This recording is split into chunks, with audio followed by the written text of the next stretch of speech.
c'est au moment de la Géoula. Donc l'idée, donc, encore une fois, c'est d'apprendre, de regarder Pessah, ce que le sage nous dise, et d'apprendre par rapport à ça sur ce qui va se passer dans la Géoula à venir.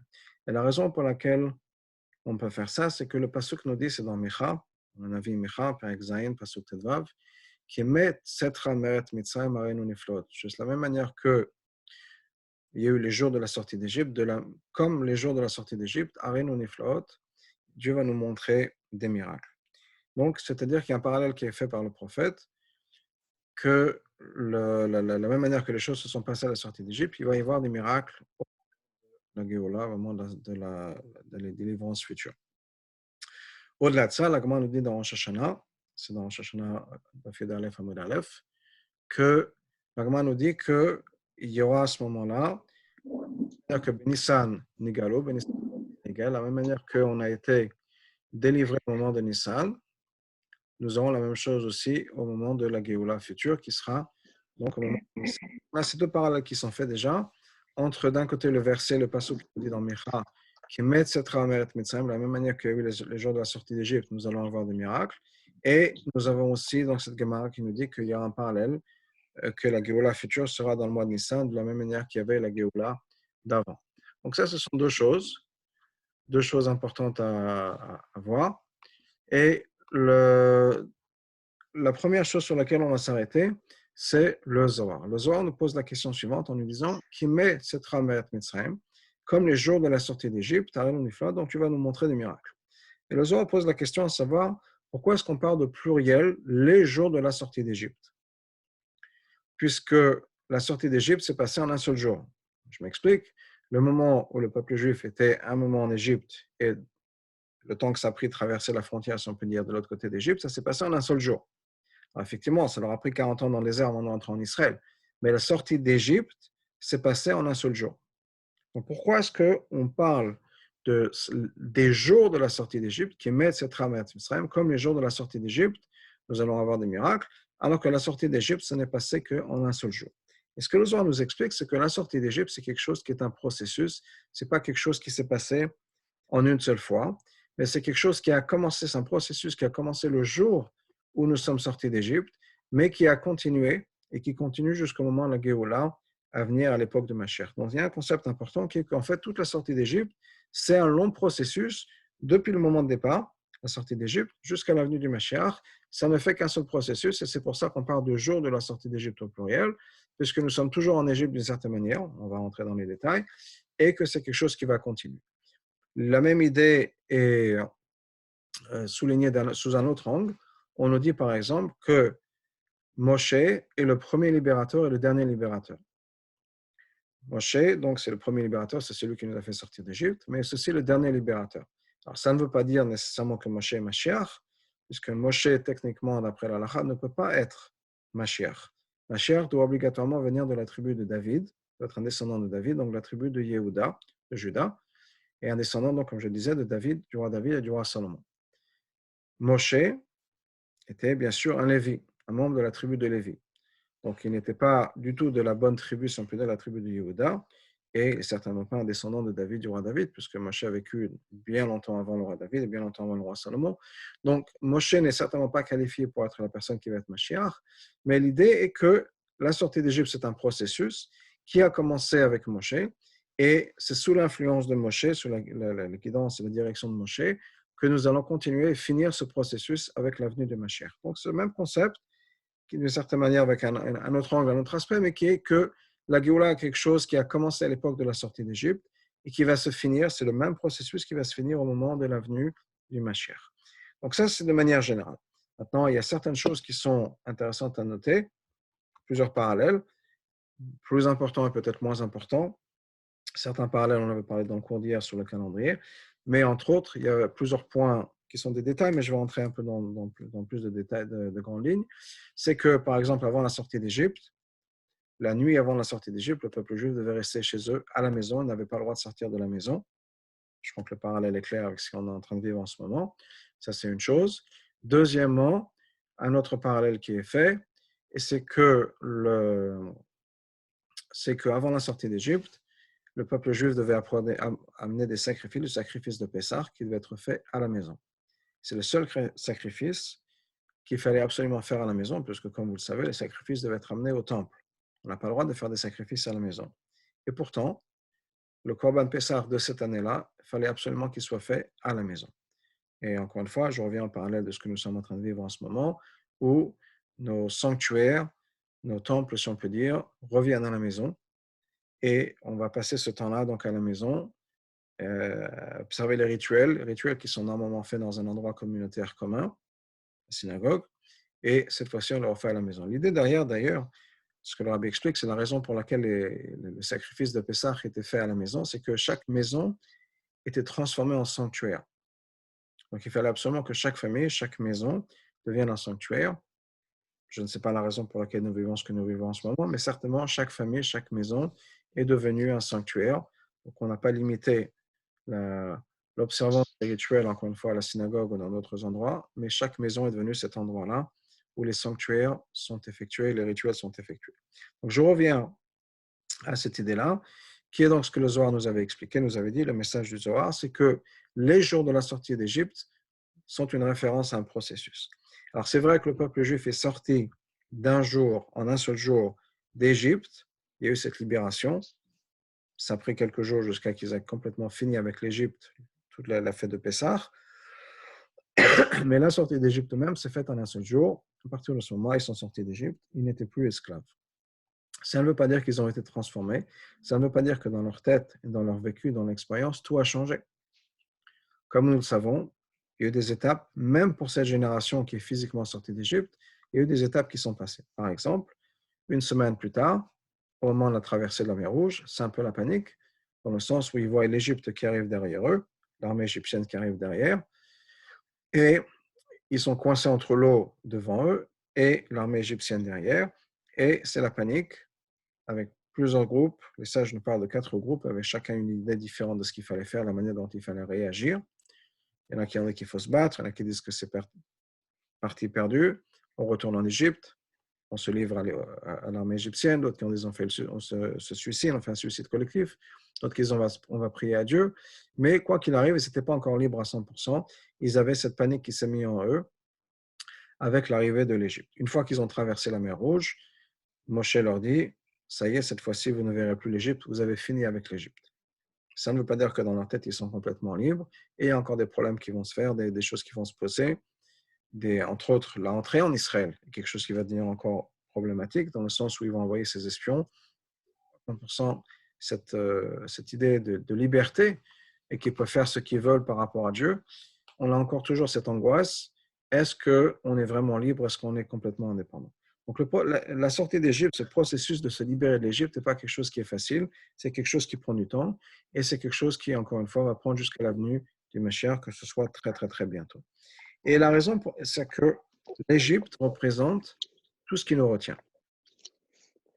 L'Égypte, comme je disais, ça représente tout ce qui nous retient, c'est toutes les limites qu'on pourrait s'imposer, ou bien qu'on a l'impression d'être imposé de l'extérieur. D'ailleurs, le mot Égypte, Mitzrayim en hébreu, ça vient de la racine du mot Metza, qui veut dire des limites, des frontières, des limites, des choses qui nous bloquent, parce que toute chose qui nous bloque représente l'Égypte. Qui nous bloque, ça veut dire tout ce qui m'empêcherait de faire ce que j'ai besoin de faire, de faire ce que j'ai envie de faire. Par exemple, on peut avoir certaines habitudes, certaines choses, certaines choses qui nous bloquent dans la vie. On peut vouloir avoir les meilleures intentions du monde, on peut vouloir faire certaines choses, mais on est bloqué par les habitudes, on est bloqué par les emplois du temps, on est bloqué par son manque d'estime en soi, on pense qu'on n'y arrivera jamais. Il y a tout un tas de choses qui peuvent nous revenir, certaines peurs, des choses qui peuvent nous retenir de faire ce qu'on a besoin de faire, ce qu'on a besoin, ce qu'on sait qu'on devrait faire. J'ai mentionné quelques-unes, il peut y avoir les circonstances, il peut y avoir tout un tas de choses qui fait qu'on ne fait pas, on n'est pas à 100% libre dans sa tête. Et pour ça, j'aimerais partager une histoire pour vous donner un exemple de ce dont je parle. Il y avait un chassid du rabbi précédent, je l'ai connu moi-même personnellement, qui s'appelait Rabbi Mendel Futterfass. Son nom, c'était Menachem Mendel, son nom entier, son nom de famille Futterfass. Quelqu'un qui malheureusement a beaucoup souffert dans sa vie, mais au-delà de ça, ça fait partie de ça, c'était quelqu'un qui était profondément dédié à sa mission, à ce qu'il fallait faire, et avec un amour de son prochain extraordinaire.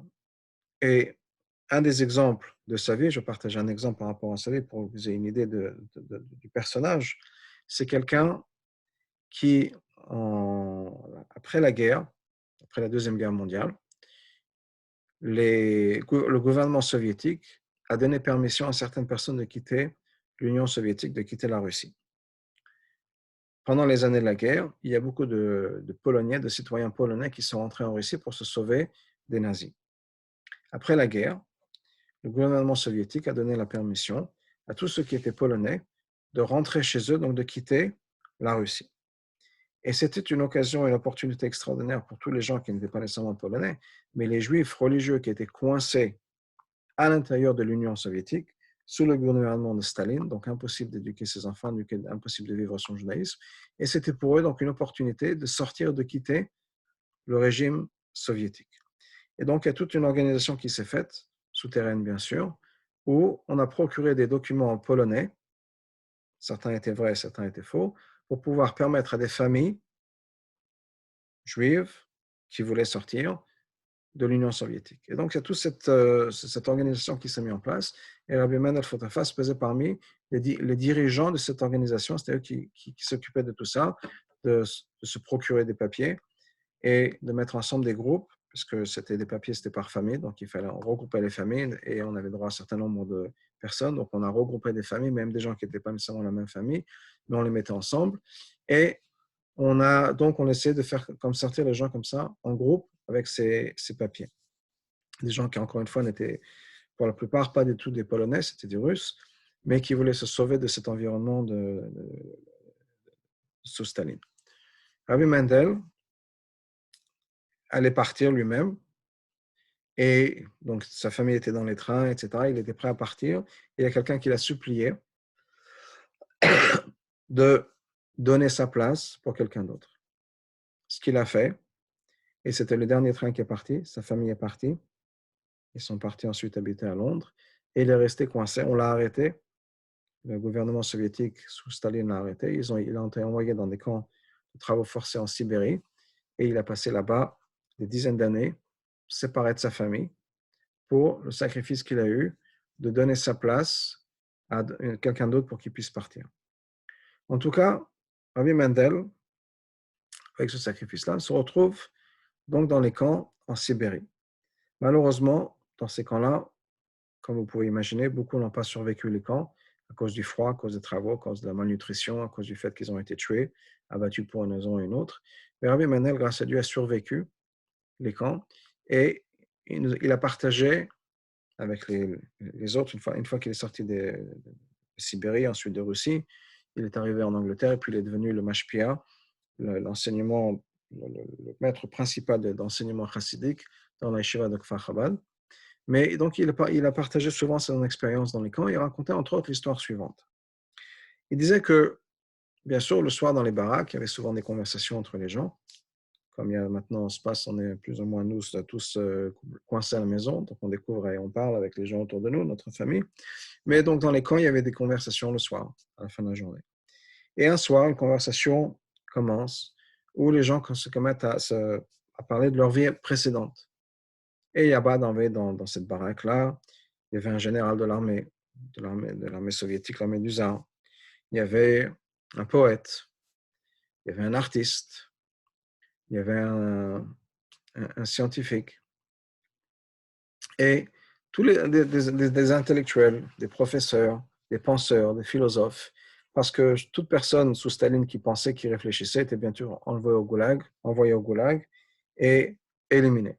Donc ces gens-là commencent à parler de leur vie, une personne qui était très riche et très influente, et ils parlent de leur vie et commencent à pleurer, à regretter la vie qu'ils avaient avant, tout ce qu'ils ont perdu. Et chacun à son tour parle, pleure, et a le cœur fendu et déchiré en parlant et en réfléchissant à leur vie précédente, tout ce qu'ils avaient perdu, et le fait qu'ils se retrouvent maintenant sans rien, des prisonniers au fin fond de la Sibérie. Et chacun parle, partage, et il y a une personne qui est silencieuse qui ne dit rien, et c'est Rabbi Mendel, le Mendel Photoface. Et très rapidement, les autres prisonniers se rendent compte qu'ils ne partagent rien. Alors, il y a un des prisonniers qui dit, bah, j'imagine que je sais pourquoi tu ne partages rien, parce que tu es un loser.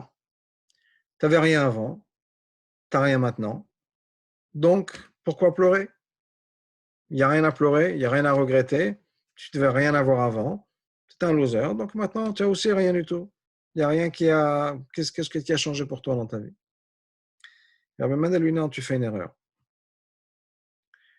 Et il commence à lui parler de sa vie.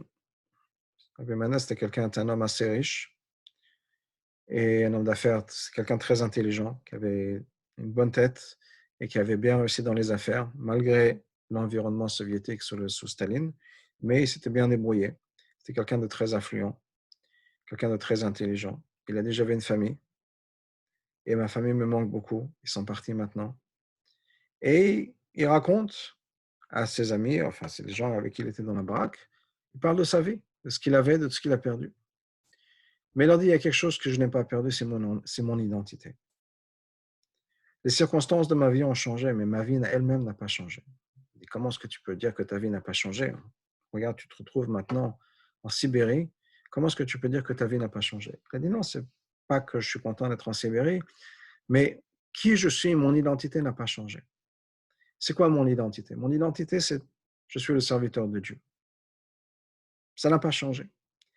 Alors, c'est vrai que le format a changé. Avant, j'étais le serviteur de Dieu avec pas mal d'argent à la maison. J'étais serviteur de Dieu entouré de l'amour de ma famille, de ma femme, de mes enfants. Et c'était peut-être plus facile, mais ma mission était toujours la même, de faire la volonté de Dieu sur terre. Alors, je le faisais d'une certaine manière. J'aidais les gens avec de l'argent, j'étais entouré de ma famille. J'avais une manière particulière de suivre ma mission et d'être faire la mission de Dieu. Maintenant, je fais la même chose. Je suis le serviteur de Dieu. Et j'ai d'autres manières de le faire. Bien sûr, je n'ai pas l'argent à distribuer. Je ne peux pas faire ça. Alors, je fais autre chose. J'étudie un petit peu Torah quand je peux. Je prie quand je peux. C'est vrai que j'en ai dans les forêts de la Sibérie et on travaille dur à couper des arbres pour envoyer ça en Russie ou quel que soit le travail qu'on fasse. Mais qui je suis n'a pas changé. Les circonstances ont changé, mais pas moi. Et cette histoire, je la raconte pour faire passer justement ce message que cette idée de liberté, c'est quelque chose que Mendel avait compris, assimilé, dans le sens où c'est un homme libre. C'est un homme libre et c'est vrai que les circonstances, on ne peut pas les contrôler, mais qui il était, son identité, c'est quelque chose qui n'avait pas changé. Et il n'avait pas perdu son focus sur ce qu'il était, sur sa mission sur Terre, même si les missions, ou encore une fois, les circonstances avaient changé. On parle souvent dans nos cours, entre autres par rapport à l'éducation, par rapport à Shalom Bayit, qu'on a besoin de prendre du recul par rapport à ces circonstances. Parce que des fois, on est absorbé par les circonstances. Au lieu d'être proactif, on est réactif. On réagit par rapport aux circonstances. Et on oublie qu'on a une mission, on oublie ce que nous sommes, qui nous sommes, et même ce qu'on veut. On oublie ce qu'on veut. Je donne un exemple très bête et qui arrive peut-être Shabbat dernier à certains ou à certaines. Marie va faire les courses pour Shabbat, sa femme qui lui donne une liste, etc., qui peut-être l'appelle à la dernière minute en disant s'il te plaît, chérie, j'ai oublié les tomates. Donc il est prêt à payer à la caisse, il retourne, il va chercher les tomates et il arrive à la maison et sa femme qui lui dit ah chérie, je suis désolé, j'ai oublié de te demander de m'acheter de la laitue. Et le mari qui dit ouais, encore une fois, tu oublies, tu aurais pu me dire quand j'étais là-bas, maintenant à cause de toi, il faut que je revienne, je repars au magasin et il s'énerve. Alors qu'en fait, tous les deux veulent la même chose, tous les deux veulent un bon Shabbat, dans les bonnes circonstances, avec des bonnes salades. Et c'est que des fois, on s'est bloqué, se coincé sur une bêtise, et on oublie ce qu'on veut vraiment. Et dans ce cas-là, on veut vraiment passer un bon Shabbat ensemble, dans l'amour, dans la paix, pas se battre pour un bout de laitue. Mais des fois, on oublie et on est conquis ou bien contrôlé par les circonstances qui ne sont pas ce qu'on veut. Personne ne veut se battre avec un bout de laitue, c'est avec sa femme ou avec ses enfants, n'importe qui. Si on posait la question, je pense que la personne aurait dit que c'est ridicule, mais malgré tout, on le fait tous. Donc, des fois, il y a les circonstances qui nous contrôlent et on oublie ce que ça veut dire d'être libre. Alors, j'ai donné un exemple. Marie-Madeleine, je donne l'exemple de Marie qui va faire les courses, et je m'inclus dans cette liste. Ou de l'autre côté, une femme qui va demander quelque chose, qui va se disputer, qui va s'énerver pour n'importe quoi. Mais on a besoin de prendre du recul par rapport à ces circonstances, et c'est ce recul qui nous donne cette liberté. Si on a la liberté de ne pas réagir, mais de vraiment assimiler ce que nous sommes une âme sur Terre avec une mission, et qu'on n'est pas défini par les circonstances, on n'est pas défini par ce qui nous entoure et par le moment, mais on est libre de nos réactions, on est libre de nos actions, ça c'est la liberté. Mais c'est quelque chose qui est facile à dire, quelque chose qui peut-être de temps en temps on comprend, mais de l'intégrer à 100%, je dirais 360 degrés, dans le sens où c'est vraiment tous nos moments, à chaque aspect de notre vie, dans chaque circonstance, on a vraiment absorbé ce concept de liberté. C'est-à-dire, je ne réagis pas par rapport aux circonstances. Ce n'est pas les circonstances qui vont déterminer ma vie ou mes réactions, mais je vais vivre en accord avec ce que moi je crois profondément, ce qui est ma croyance profonde. Ça, c'est être libre. Et pour ça, on a besoin de temps, parce que ce n'est pas quelque chose qui va se passer facilement, ni pour le peuple juif à travers l'histoire, ni pour moi, personnellement, chacun de manière indépendante. Donc la liberté, c'est quelque chose qui est une indépendance de vivre comme on sait qu'on devrait vivre. Il n'y a rien qui puisse nous retenir. À l'époque de Pessah, une des choses que le peuple juif avait besoin de faire pour obtenir cette liberté, c'est le sacrifice de Pessah. Et le sacrifice de Pessah, il y avait quelque chose d'unique qu'il fallait faire à ce moment-là, c'est qu'il devait prendre l'agneau pascal, le 10 du mois de Nissan, 4 jours avant la fête de Pessah, 4 jours avant le moment où il fallait sacrifier cet agneau, et l'avoir à la maison pendant 4 jours. Et il y a plusieurs raisons qui sont données pour ça. À chaque fois qu'il y a le chiffre 4, on pense tout de suite aux 4 lettres du nom de Dieu. Mais au-delà de ça, mais ça, je vous explique qu'une des raisons pour laquelle il fallait faire ça, c'est parce que l'agneau, dans la croyance de l'Égypte de l'époque, était un dieu. Et avoir l'agneau attaché à la maison devant les Égyptiens pendant 4 jours, c'était faire une proclamation aux Égyptiens, qui étaient les maîtres jusqu'à il y a quelques semaines, quelques mois, qu'on est libre, on est indépendant, et on n'en a rien à faire de ce que vous pouvez penser, on n'en a rien à faire de ce que vous pouvez dire, on va prendre ce que vous respectez comme idole et on va le sacrifier. On est prêt à sacrifier, mais on est prêt au-delà de ça à assumer notre indépendance et à assumer notre croyance à 100%. Donc il fallait qu'ils aient le courage de leur conviction, il fallait qu'ils aient le courage de dire aux Égyptiens, on ne va plus être traîné dans la boue, on ne va plus avoir peur de vous, on va faire et on va vivre comme on sait qu'on a besoin de vivre. Et ça, c'est la liberté. Et il fallait qu'ils aient atteint cette liberté, ce respect de soi-même, de s'assumer pour pouvoir vraiment sortir physiquement de l'Égypte, traverser cette frontière. Mais c'était un point de départ.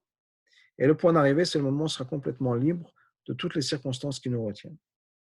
Mais on a besoin d'avoir cette expérience de liberté, on a besoin de pratiquer cette liberté dans notre tête, dans notre vie.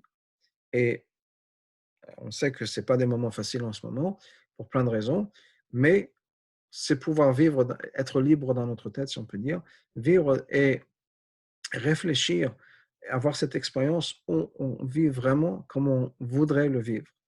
Beaucoup se disent, ah, si je pouvais, je passerais un peu moins de temps au bureau, un peu plus de temps avec la famille.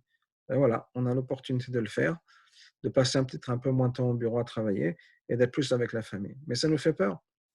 Beaucoup ont peur du temps qu'on va passer avec la famille parce qu'on n'a pas l'habitude, on ne se sent pas à l'aise, on ne se sent pas confortable, surtout pour les pères. Des fois, c'est des situations un peu différentes. On ne se sent pas vraiment confortable à la maison parce qu'on sait que ce n'est pas trop notre domaine. On ne sait pas tout ce qui se passe dans la cuisine et comment gérer. On est plus confortable dans un environnement qu'on connaît, qui est plus familier. Et des fois, les relations, ce n'est pas toujours facile. Mais on a besoin de se libérer de ça et de faire ce qu'on peut faire, et de faire ce qu'on a besoin de faire, et de faire ce qu'on sait qu'on doit faire.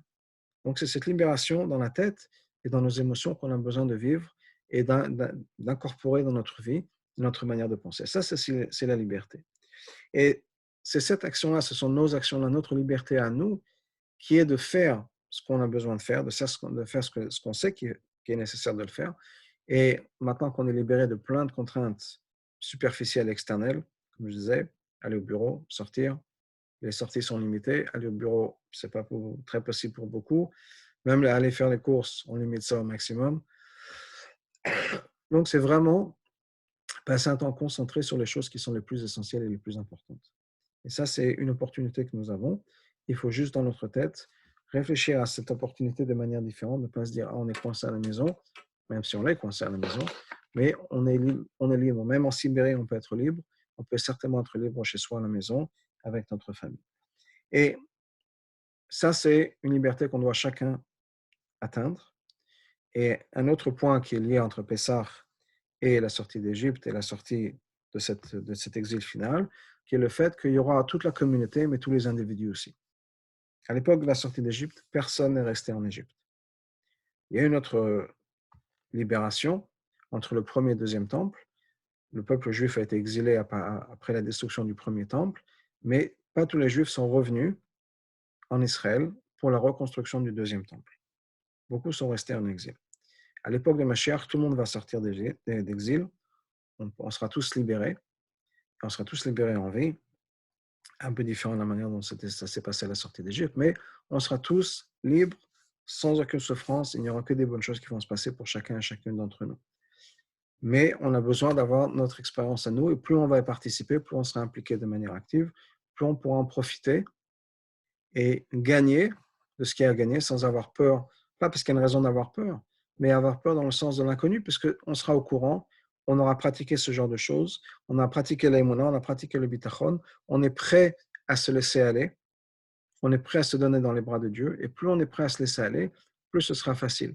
Parce que souvent, c'est la peur qui nous retient. Dans un des cours, on a parlé, par exemple, que pour les enfants et pour nous, c'est la même chose. Des fois, on a peur de certaines choses et on n'arrive pas à le faire, que ce soit apprendre à faire du vélo, apprendre à faire de la natation, apprendre à parler l'anglais. C'est des fois la peur qui nous retient. Et une fois qu'on laisse passer la peur, on se rend compte que c'est beaucoup plus facile qu'on se pensait, qu'on le pensait, et on est capable de le faire. Donc, ce n'est pas parce que la chose est difficile, c'est parce qu'on a peur de changer, on a peur de la transformation, et on s'inquiète à savoir comment ça va se passer. Mais si on a confiance en Dieu, on sait qu'il n'y a personne qui va se moquer de nous, on sait qu'il n'y a personne qui va profiter de nous. Au contraire, on est vraiment dans les mains de Dieu, dans les meilleures mains qui puissent exister. Dans ce cas-là, tout va bien se passer.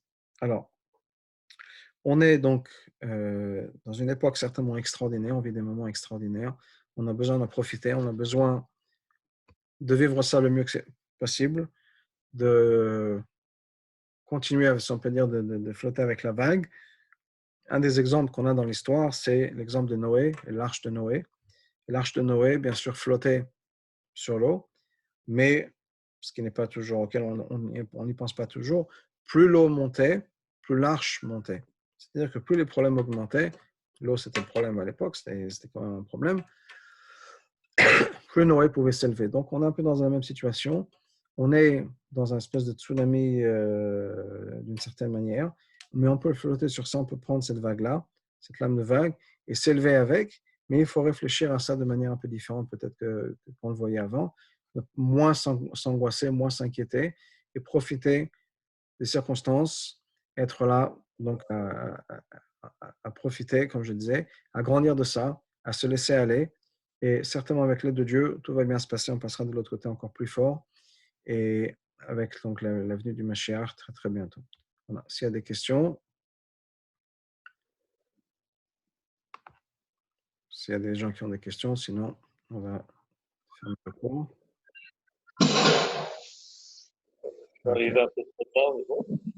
Okay. Merci beaucoup, bonne soirée. Merci. Merci. À la prochaine fois. Au revoir.